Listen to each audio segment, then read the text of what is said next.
queridos do terceiro ano. Bom, aula de hoje, Geografia 2, a gente vai estar falando sobre o nosso último assunto, que é a aula 8, que vai falar sobre comércio. A gente vai estar falando principalmente sobre o setor terciário, setor primário, agricultura, pecuária, setor secundário, indústria, setor terciário a respeito do comércio. Bom, desde a antiguidade existiam grandes mercados, inclusive com o uso de moedas, mas a partir do século XVI teve início a expansão global, que permitiu uma ampliação das trocas entre as nações, configurando uma organização cada vez mais significativa do comércio. Lembrando, se a gente fizer um resgate histórico, essa questão de troca de mercadorias, de uma globalização, por mais primitiva que seja, ela de fato iniciou-se com as grandes navegações, quando os países europeus começaram a trocar, a vender os seus produtos. Com o passar do tempo, inicialmente era feito o escambo, troca de mercadorias. Depois, cada nação tinha sua própria moeda, cujo poderia trocar por outros produtos. Durante muito tempo, verificou-se que o produtor de determinada mercadoria era o próprio comerciante, estabelecendo-se uma via direta entre a produção e a comercialização entre esses parceiros.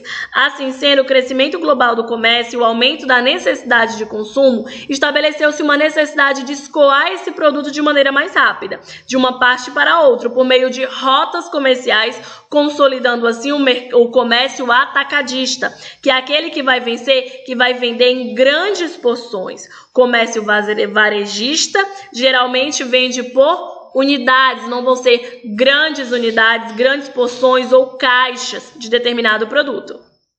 Bom, após o desenvolvimento da Revolução Industrial, que de fato iniciou o maior crescimento e a maior produção de produtos, bens, assim sendo, em meados do século XVIII, o domínio do mercado global, com o tempo e as grandes corporações produtivas, elas passaram a se consolidar. Com a consolidação dessas empresas, surgiu o oligopólio, as oligarquias ou monopólio. O que é esse oligopólio? É uma forma de organização do mercado em que existe um número limitado de empresas que vai deter o controle sobre a produção, tornando assim uma competitividade maior sobre esse produto e sobre esse mercado.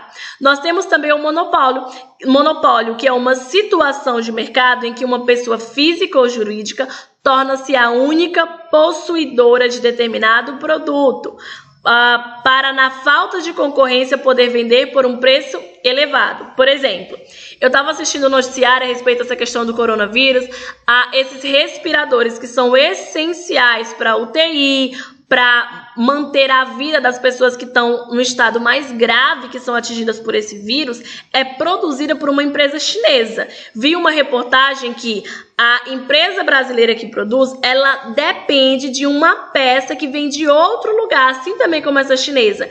E são espécies de monopólios, porque somente elas produzem esses tipos de aparelho que agora é tão requisitado e que é essencial para garantir a vida humana durante esse período que nós estamos passando por essa pandemia. Outra coisa que a gente pode relacionar à atualidade é a questão do comércio.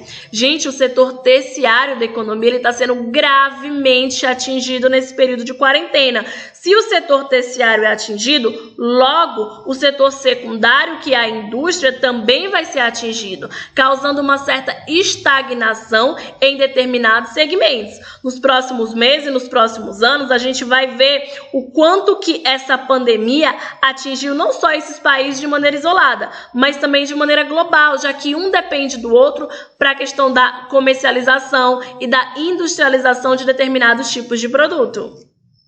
Bom, trazendo para cá novamente, em 1979, após uma série de reuniões, chegou à conclusão que seria adotado um novo padrão monetário, um sistema de câmbio flutuante, por meio dos quais os países eles deveriam se equiparar às suas moedas nacionais com qualquer outra moeda, permitindo assim um aumento da flexibilidade do sistema, e foi estabelecido o chamado Conferência de Bretton Woods. O que foi isso, professor? Eles criaram dois órgãos, que foi o FMI e o Banco Mundial, principalmente para controlar essa questão comercial e a questão também da monetarização, ou seja, da moeda, como que está sendo a circulação da moeda, e após o período de guerra, para haver também um incentivo a esses países capitalistas que foram devastados após a Segunda Guerra Mundial e também no período de Guerra Fria. O FMI, no caso, que surgiu após essa conferência, ele tem a função de manter a estabilidade financeira, evitando crises após 1929, criando regras principalmente entre os países, dificultando o fechamento da balança de pagamentos.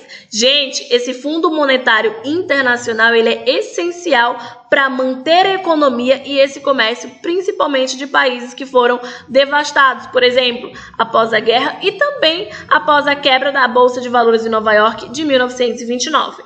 Outra coisa que nós vamos ter é a questão do Banco Mundial, que tem como um dos objetivos principais o empréstimo a longa data, a longo prazo, para que esses países possam se estruturarem e fornecerem um sistema e continuarem nesse sistema capitalista.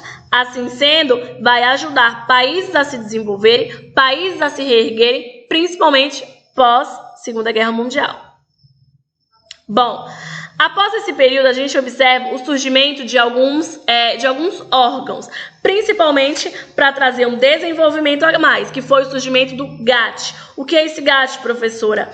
É um Acordo Geral de Tarifas e Comércios. Durante esse tempo que o GATT vigorou, que foi um acordo, principalmente tarifário, entre o comércio dessas nações e desses continentes e blocos econômicos, ele contribuiu bastante para que as normas que regularizem esse comércio internacional, principalmente, se ajuntasse a um crescimento astronômico do comércio e a agilidade das operações financeiras.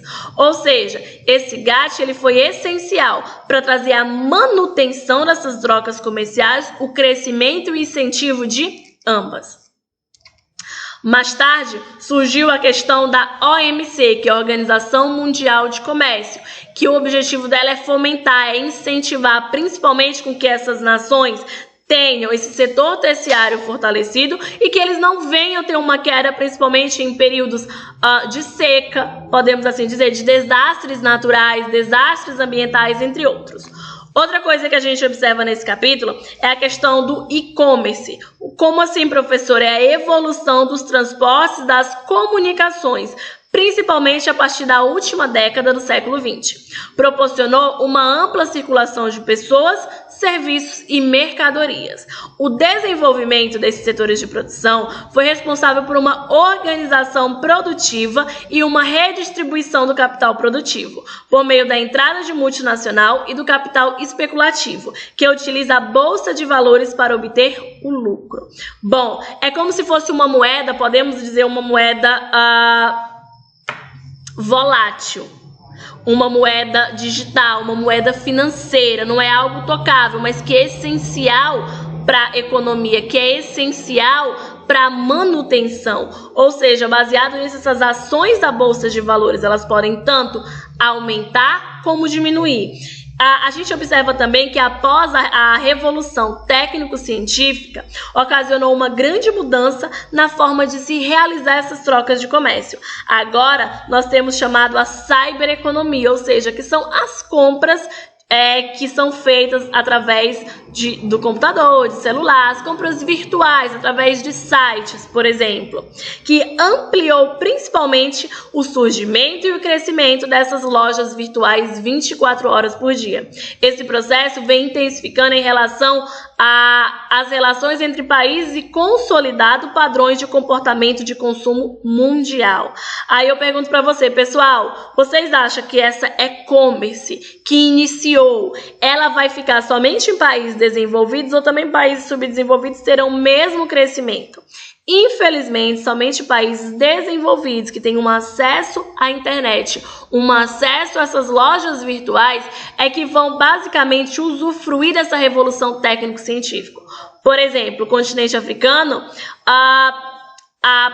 menos da metade da população tem acesso a uma boa internet. Logo, não vai existir uma transação de qualidade principalmente digital, e não vai ter uma movimentação nessas lojas virtuais. Ou seja, o comércio, quando a gente fala de século XXI, a gente observa ele sendo feito também de maneira pessoal, a alimentar tanto o comércio nacional como multinacionais, como o comércio local. Mas também as lojas virtuais, elas são essenciais para manutenção e para o crescimento dessa economia. Observem que o momento que a gente está passando agora dessa pandemia, muitas lojas e muitos comércios virtuais, eles não foram afetados porque logo eles não têm esse contato pessoal com o cliente. Então eles não foram afetados nesse período de pandemia. Imagina se muitos desses sites que a gente compra pela internet não houvesse essa possibilidade de compra, não houvesse essa possibilidade de troca comercial.